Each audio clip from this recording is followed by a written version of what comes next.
नमस्कार साथियों, स्वागत है आपका एनसीईआरटी क्लासेस के ऑनलाइन प्लेटफॉर्म पर। साथियों, जैसा कि हम आपसे वादा किए हुए हैं कि सीटेट में आपको 110 नंबर से लेकर 130 नंबर के बीच में हम सभी को दिलाएंगे। मित्रों, ये वादा हमारा झूठा न जाए, इसलिए हम लोग लगातार मेहनत कर रहे हैं। आप लोग भी मेहनत करिए। परीक्षा एकदम पास है, 8 फरवरी को सुनिश्चित है। तो साथियों, आज का जो हमारा वीडियो है अधिगम अक्षमता से रिलेटेड है। ये अधिगम अक्षमता से अब ना आपका प्रश्न गलत होगा, न तो इसके आगे परीक्षा में आने वाले प्रश्न आपसे कभी गलत होंगे। तो मित्रों, वीडियो को स्किप मत करिएगा, पूरा वीडियो देखिएगा। नए भाई बहन चैनल को जरूर सब्सक्राइब कर लीजिए। तो चलिए आज अपने पहले प्रश्न की ओर चलते हैं। पढ़ने की अक्षमता को मुख्य रूप से किस नाम से जाना जाता है? साथियों, जो पढ़ने की क्षमता है इसको हम लोग किस नाम से जानते हैं? डिसलेक्सिया से। अब इसे हम पहचानेंगे कैसे? इसमें पठन विकार होता है। क्या होता है? पठन विकार। बच्चा जो है पढ़ने के लिए अक्षरों को पढ़ने में क्या करता है? पहचानने में उसे परेशानी होती है, पढ़ नहीं पाता। बी को डी बोल देगा या सा को वाज बोल दिया। तो ये किससे संबंधित है? पढ़ने के विकार से। अर्थात ये क्या है? पढ़ने में अगर किसी को दिक्कत हो रही है तो वो डिसलेक्सिया से संबंधित बीमारी से ग्रसित है। नेक्स्ट क्वेश्चन, लिखने से संबंधित विकार। लिखने से संबंधित विकार को हम लोग डिस्ग्राफिया कहते हैं। इसमें बच्चा क्या करता है? बच्चे को लेखन विकार होती है, लिखावट खराब होती है, या पेन पकड़ना नहीं आता, या उंगलियों में तालमेल बैठाने में दिक्कत होती है। किससे संबंधित है? ये आपका लेखन विकार से। लेखन विकार। नेक्स्ट है आपका गणित संबंधी विकार। जो गणित संबंधी विकार हैं इसको हम लोग डिसकैलकुलिया के नाम से जानते हैं। अर्थात कौन सा आपका ऑप्शन सही है? आपका ए ऑप्शन सही है। सही है। इसमें आपको सिर्फ एक अक्षर एक शब्द याद करना है, गणित।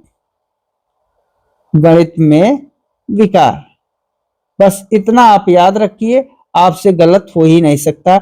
या कैलकुलिया लिखा हुआ है, आप इसको कैलकुलेशन से भी जोड़ सकते हैं। कैलकुलेशन होता कहाँ है? गणित में होता है। तो ऐसे अपने याद करने की ट्रिक अपने से बनाइए कि कैलकुलिया का मतलब कैलकुलेशन। कैलकुलेशन कहाँ होता है? गणित में। तो डिसकैलकुलिया आपका गणित संबंधित विकार है। नेक्स्ट क्वेश्चन, नेक्स्ट है आपका गामक कौशल में कमी के कारण होने वाला विकार। जो गामक कौशल है अर्थात शारीरिक समन्वय में कमी के कारण होने वाला विकार, जिसे हम लोग कहते हैं डिस्प्रेक्सिया। क्या कहते हैं? डिस्प्रेक्सिया। अर्थात कौन सा आपका ऑप्शन सही है? सी ऑप्शन सही है। इसमें क्या होता है? सूक्ष्म गामक कौशल, जैसे बटन लगाना। सूक्ष्म गामक कौशल एग्जाम्पल के रूप में समझिए, जैसे बटन लगाना हो गया, या फीता लगाना हुआ। फीता लगाना, या फिर आप सुई में धागे डाल रहे हैं तो उसमें क्या होता है? कठिनाई होती है। नेक्स्ट क्वेश्चन, नेक्स्ट है आपका एडीएचडी का। यहां पर आपका क्वेश्चन है एडीएचडी का पूर्ण रूप क्या है? मित्रों, सबसे पहले हम लोग जाने इसका फुल फॉर्म। तो ए का होता है अटेंशन, डी का होता है डेफिसिट, उसके बाद आपका एच है। एच का मतलब हाइपर एक्टिविटी। फिर आपका डी है। डी का मतलब होता है डिसऑर्डर। डिसऑर्डर।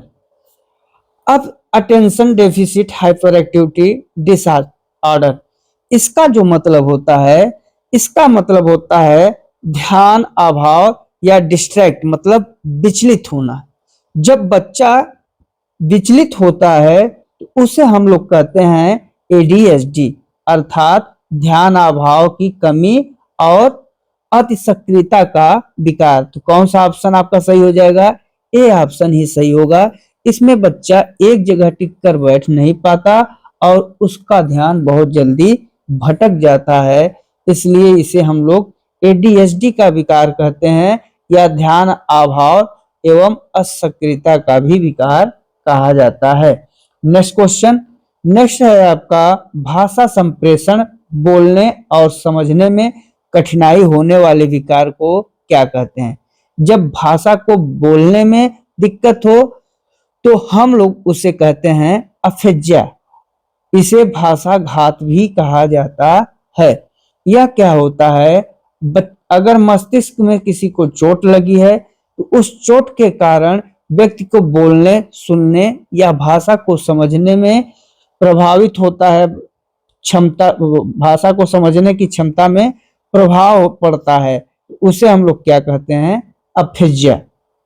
ठीक है, इसमें क्या है कि जैसे मस्तिष्क में चोट लग जाती है तो बच्चा सही से बोल नहीं पाता, हकलाता है या सुन नहीं पाता है, या भाषा समझने में जो क्षमता का विकार होता है उसे हम लोग अफेज्या कहते हैं। नेक्स्ट क्वेश्चन है आपका, वर्तनी की गलतियां और धीमी पढ़ने की गति किसका लक्षण है? डिस्ग्राफिया हमने बता दिया, लेखन विकार। ऐसे ही आपको पकड़ना है, डिसकैलकुलिया गणित संबंधी विकार, डिसलेक्सिया पठन विकार,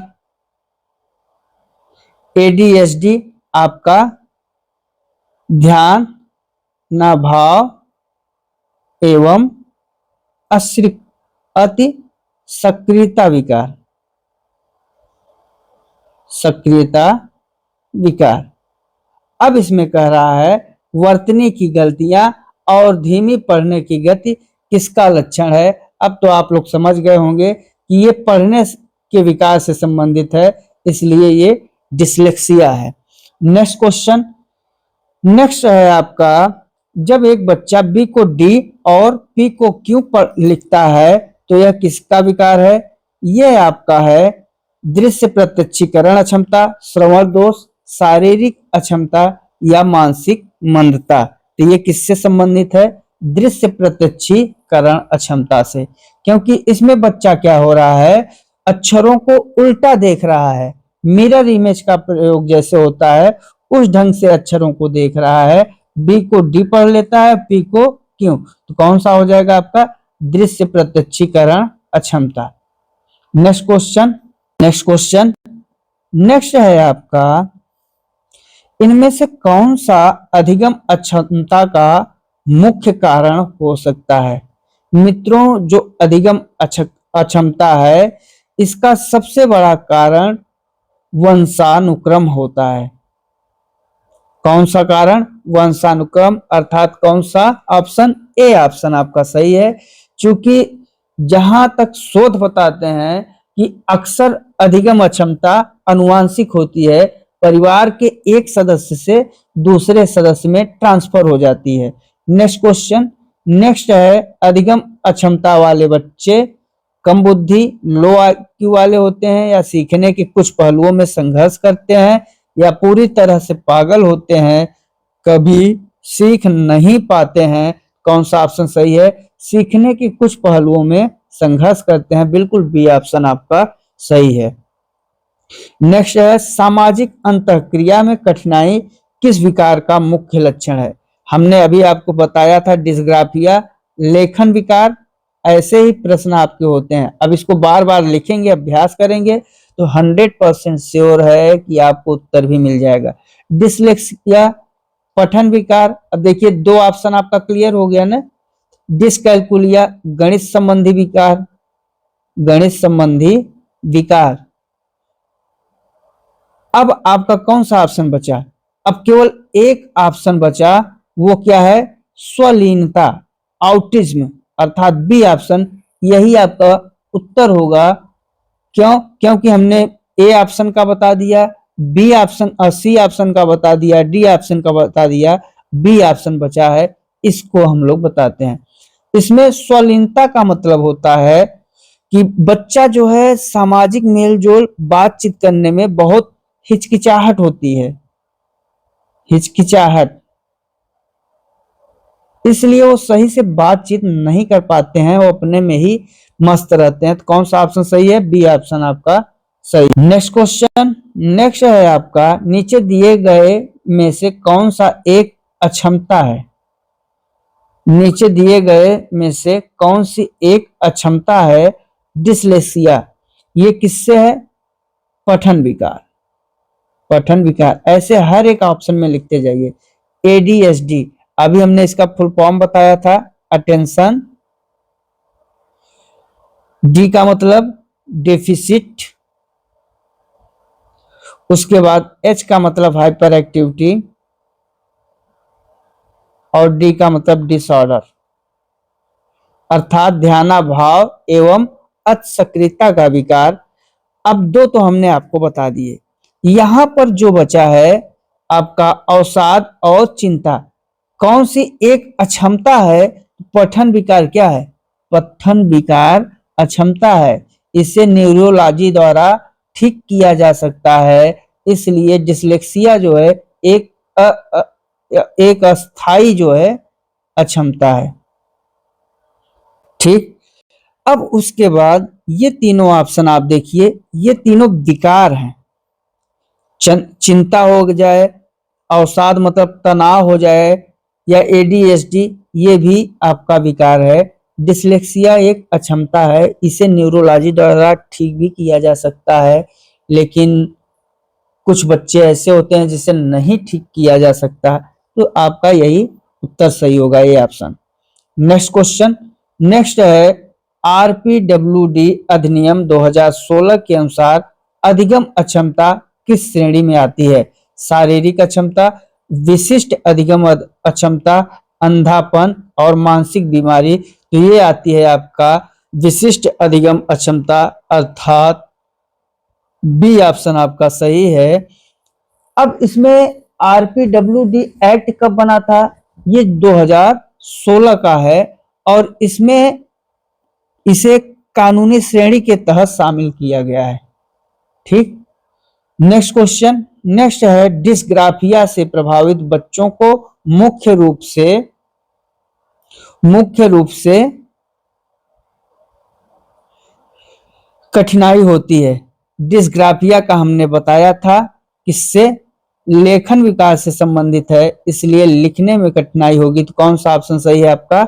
सी ऑप्शन सही है। नेक्स्ट है एक बच्चा जो वाच को सा में अंतर नहीं कर पाता, वह पीड़ित है। मतलब क्या? इससे डिसलेक्सिया, क्योंकि ये पठन विकार संबंधित पठन अक्षमता है, इसलिए कौन सा ऑप्शन? ए ऑप्शन सही है।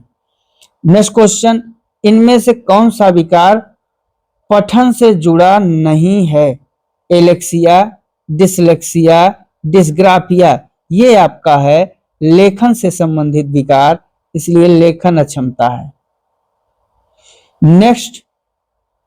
नेक्स्ट आपका है गणना करने में समस्या होना क्या कहलाता है? अभी हमने बताया डिसकैलकुलिया गणित संबंधित विकार है। इसे याद कैसे करेंगे?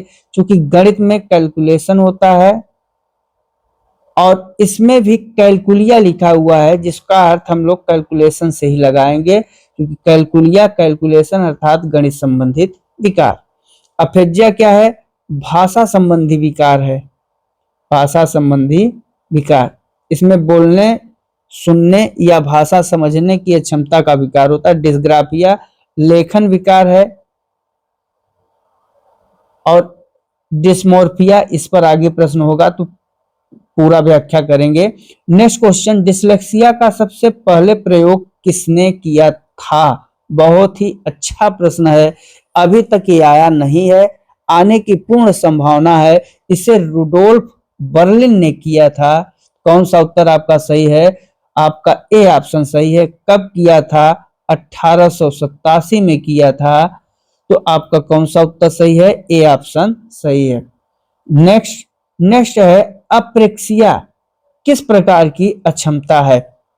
अप्रेक्सिया को अभी हमने बताया ये कौशल, गामक कौशल, सूक्ष्म जो होते हैं, सूक्ष्म कौशल से संबंधित विकार है। इसमें क्या होता है, मस्तिष्क अंगों को सही गति करने का संदेश नहीं दे पाता है। तो आपका बी ऑप्शन ही सही है। नेक्स्ट, भाषाघात, अफेजिया किसके कारण होता है?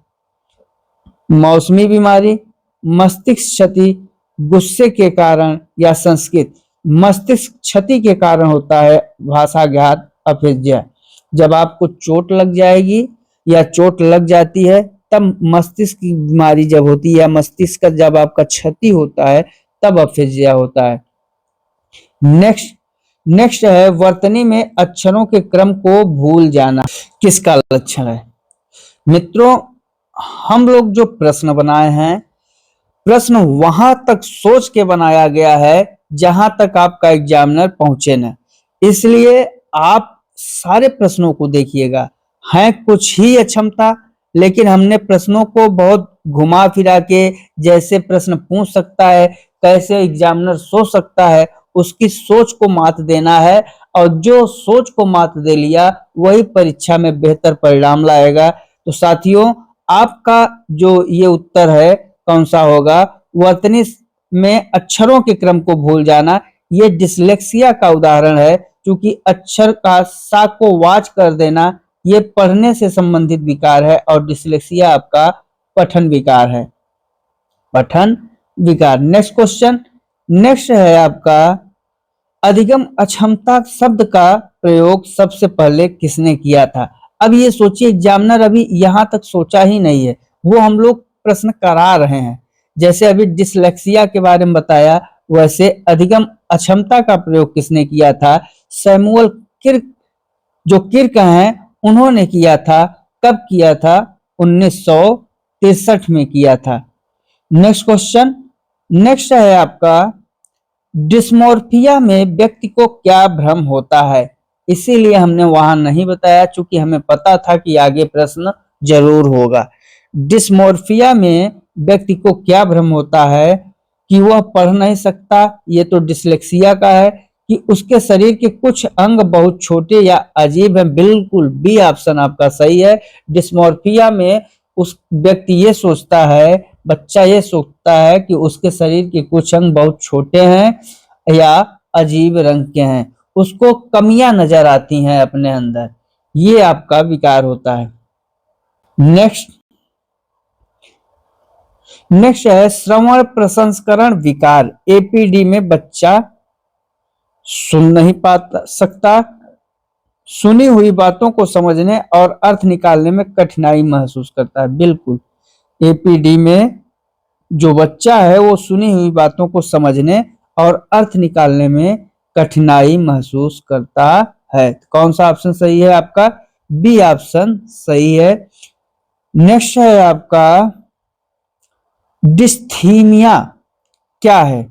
गंभीर तनाव की स्थिति। बिल्कुल, डिस्थीमिया का मतलब होता है कि एक दीर्घकालिक अवसाद या मानसिक तनाव का रूप होना। तनाव से संबंधित है, चिंता से संबंधित है, अवसाद से संबंधित है।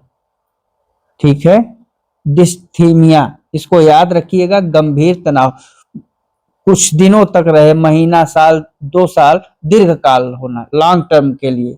इसीलिए इसको हम लोग अलग एक अक्षमता के अंतर्गत, विकार के अंतर्गत लेते हैं, जिसका नाम डिस्थीमिया है। नेक्स्ट क्वेश्चन, सीखने की अक्षमता होती है स्थिर अवस्था, चर अवस्था, बीमारी, पूर्णता, लाइलाज। बिल्कुल चर अवस्था होती है, वेरिएबल होती है, ये कोई बीमारी स्थिर नहीं होती। अगर हम शिक्षण विधियों का उचित ढंग से प्रयोग कर रहे हैं तो इन अक्षमताओं में सुधार किया जा सकता है। और चूंकि चर इसलिए कहा गया, चूंकि जो चर होती हैं उनका भी मान बदलता रहता है, तो इसमें भी बदलाव संभव है। अगर आप सही से शिक्षण विधि का प्रयोग कर रहे हैं तो बच्चा धीरे धीरे अब उस अक्षमता को पास करता जाता है। नेक्स्ट क्वेश्चन, इनमें कौन सी अशाब्दिक अधिगम अक्षमता एनवीएलडी की विशेषता है? बोलने में दिक्कत हो रही है, या शारीरिक भाषा और इशारों को समझने में कठिनाई, पढ़ने में दिक्कत, लिखने में दिक्कत? मित्रों, अगर बोलने में दिक्कत हो रही है इसका मतलब है कि बच्चे को अपहिज्या से ग्रसित है। पढ़ने में दिक्कत किससे मतलब डिसलेक्सिया, लिखने में डिस्ग्राफिया। तो जो शारीरिक भाषा और इशारों को समझने में कठिनाई हो रही है वो आपका एनवीएलडी है। एनवीएलडी में बच्चा बॉडी लैंग्वेज को समझ ही नहीं पाता है, इसलिए वो जल्दी से जो सामाजिक संकेत हैं उन्हें वो नहीं पकड़ पाता। नेक्स्ट क्वेश्चन, नेक्स्ट है आपका विकासात्मक विकार का उदाहरण है। विकासात्मक विकार का उदाहरण है आपका क्या, स्वलीनता, बिल्कुल ऑटिज्म। ये आपका विकासात्मक का है। इसमें बच्चा में क्या होता है कि बचपन से ही बच्चा के व्यवहार में दिखने लगता है क्या, विकासात्मक विकार। नेक्स्ट क्वेश्चन, नेक्स्ट है डिस्ग्राफिया के लिए एक शिक्षक को क्या करना चाहिए। डिस्ग्राफिया किससे संबंधित है, लेखन विकार से संबंधित है, इसलिए टीचर को चाहिए खूब सारा लिखने का कार्य दे देना या फिर मौखिक परीक्षण टाइपिंग का विकल्प देना। बिल्कुल आपका बी ऑप्शन सही है। इसमें आप मौखिक परीक्षण और टाइपिंग करने के लिए बच्चे को देंगे, धीरे धीरे लिखने की क्षमता दूर हो जाएगी, डिस्ग्राफिया भी दूर हो जाएगी। नेक्स्ट क्वेश्चन, नेक्स्ट आपका है डिसलेक्सिया से ग्रसित बच्चे को कैसे पहचाना जा सकता है। अगर कोई व्यक्ति डिसलेक्सिया से ग्रसित है इसका मतलब उसे पढ़ने में क्या होगी, परेशानी होगी। कौन सा ऑप्शन सही है अब आप लोग चेक कर लीजिए। उसकी शारीरिक शक्ति से बिल्कुल गलत, उसके पढ़ने और लिखने के तरीके का विश्लेषण करके बिल्कुल बी ऑप्शन ही आपका सही है। तो इसको हमने पूरा व्याख्या भी किया इसलिए इस पे ज्यादा जोर देंगे नहीं, बस ऑप्शन क्या था अलग था तो अलग ढंग से इसको हमने समझा दिया। तो मित्रों आज के लिए बस इतना ही। अगर अक्षमता संबंधित प्रश्न आते हैं तो 100% इसी में से आपको आएंगे। इसमें शिक्षक को क्या है, इसमें शिक्षक जो है उसको चाहिए कि बच्चे को दंड न दें और समावेशी वातावरण को तैयार करें और लचीली शिक्षण विधियों का प्रयोग करें। मित्रों अगर ये सब करेंगे बच्चा बहुत जल्द ही अपने अक्षमताओं को क्रॉस कर जाएगा। धीरे धीरे उन अक्षमताओं उन विकारों से दूर करके वो अच्छे से उचित ढंग से अपने पढ़ाई पर ध्यान देने लगेगा। साथियों ये अक्षमता से 1 से 2 नंबर के प्रश्न आपके सीटेट के सवाल में जरूर आते हैं, टेट के सवाल में भी आते हैं। ये आपके गलत नहीं होंगे। आप केवल इस मॉडल पेपर को देख लीजिए और इन पर आधारित जो हम लोगों ने 30 प्रश्न दिए हैं इससे अधिक ये पूछ ही नहीं सकते हैं, क्योंकि हम लोगों ने वहां तक सोचा है जहां तक एग्जामिनर नहीं सोच सकता। तो मित्रों ये वीडियो आपके लिए बहुत ही महत्वपूर्ण है, इसको बिना स्किप किए हुए पूरा वीडियो देखिए और चैनल पर नए हैं तो बिल्कुल चैनल को सब्सक्राइब कर लीजिए। अपनी राय को कमेंट में जरूर बताएं और चैनल को लाइक कर दें। तो साथियों इन्हीं बातों के साथ मिलते हैं अगले वीडियो में, तब तक के लिए नमस्कार, जय हिंद, जय भारत, वंदे मातरम।